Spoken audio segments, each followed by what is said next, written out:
Penyalahgunaan narkoba menjadi ancaman nyata bagi masa depan bangsa. Mari bangkit, pulihkan diri, raih masa depan, Indonesia bersinar, Indonesia bersih dari narkoba. Penyalahgunaan narkoba secara global menunjukkan jenis narkoba yang paling banyak disalahgunakan adalah ganja dengan sekitar 209 juta orang. Ekstasi mencapai sekitar 20 juta orang. Kemudian heroin sekitar 61 juta orang penyalahguna. Diikuti kokain mencapai 21 juta orang. Serta jumlah penyalahguna sabu di dunia sekitar 34 juta orang. Bagaimana gambaran situasi di tanah air? Adanya peningkatan angka prevalensi penyalahgunaan narkoba tahun 2019 1,80% dan tahun 2021 1,95%. Sedangkan pada tahun 2023 sebesar 1,73% atau sekitar 3,3 juta jiwa. Penyalahgunaan narkoba menjadi pintu masuk menuju adiksi. Apa itu adiksi narkoba? Adiksi adalah penyakit otak kronis bersifat kambuhan akibat penggunaan narkoba.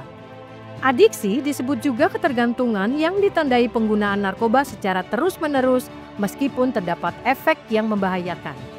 Gejala adiksi ditandai dengan adanya peningkatan dosis dan frekuensi penggunaan narkoba serta timbul gejala psikis dan fisik ketika penggunaan narkoba dihentikan.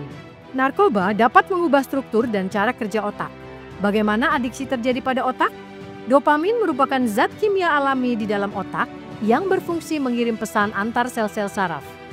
Dopamin berperan besar dalam mempengaruhi emosi dan sensasi kesenangan. Dopamin bekerja pada bagian otak yaitu ventral tegmental yang merupakan pusat rasa senang dan merangsang bagian nucleus accumbens, prefrontal cortex, globus pallidus, dan batang otak. Otak yang sehat memiliki sistem komunikasi yang berjalan seimbang. Namun jika narkoba masuk, maka akan mengacaukan sistem komunikasi otak sehingga bekerja tidak semestinya. Penggunaan narkoba akan membanjiri otak dengan dopamin. Produksi dopamin alami menjadi berkurang sehingga tubuh membutuhkan narkoba terus-menerus untuk mendapatkan rasa nikmat yang dihasilkan dopamin. Bagian otak prefrontal dirusak oleh narkoba sehingga mengganggu fungsi pengambilan keputusan. Bagian otak globus pallidus merekam dan menyimpan memori sensasi penggunaan narkoba, sehingga dapat menyebabkan ketergantungan bagi penyalahguna narkoba. Penggunaan narkoba menyebabkan penurunan fungsi otak, gangguan perilaku, hingga kerusakan organ.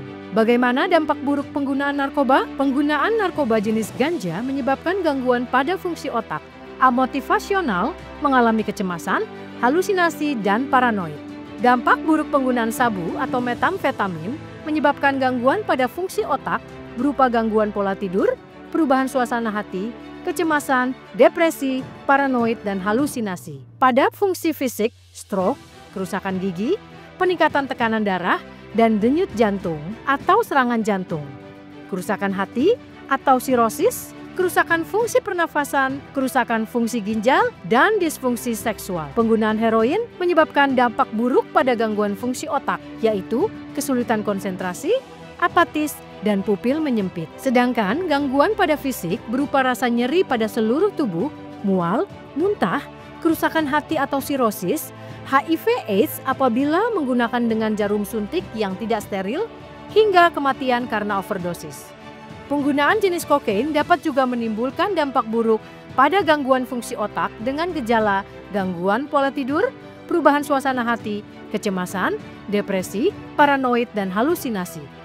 Perubahan fungsi fisik dapat menyebabkan peningkatan tekanan darah dan denyut jantung atau serangan jantung, kerusakan hati atau sirosis, kerusakan fungsi pernafasan, dan disfungsi seksual. Adiksi adalah penyakit dan setiap penyakit bisa ditangani, salah satunya dengan rehabilitasi. Rehabilitasi adalah langkah pertama menuju hidup yang lebih baik. Pulih itu mungkin. Semua bisa dimulai dari satu keputusan. Ayo, rehabilitasi. Pemulihan bukan hal yang mudah, tapi dengan dukungan BNN, harapan itu menjadi lebih nyata. Bagi mereka yang terjebak adiksi, BNN membuka pintu pemulihan melalui layanan rehabilitasi yang terintegrasi. Proses rehabilitasi dimulai dengan penerimaan awal, pendaftaran, dilanjutkan dengan screening dan assessment, serta evaluasi fisik dan psikososial untuk memahami kondisi setiap klien secara menyeluruh.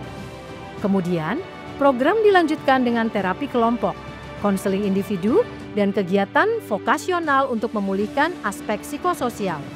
Dengan pendekatan biopsikososial, BNN memastikan pemulihan berjalan menyeluruh. Salam sehat tanpa narkoba. Saya Martinus Hukom, Kepala Badan Narkotika Nasional Republik Indonesia, mengajak seluruh lapisan masyarakat Indonesia untuk bersinergi dan berkolaborasi bersama BNN dalam upaya pencegahan dan pemberantasan penyalahgunaan dan peredaran gelap narkotika. Dan kepada siapa saja yang saat ini masih terjebak dalam candu narkoba, segera laporkan diri ke institusi penerimaan wajib lapor terdekat untuk mendapatkan layanan rehabilitasi gratis. BNN siap membantu Anda. Harapan untuk hidup lebih baik itu ada.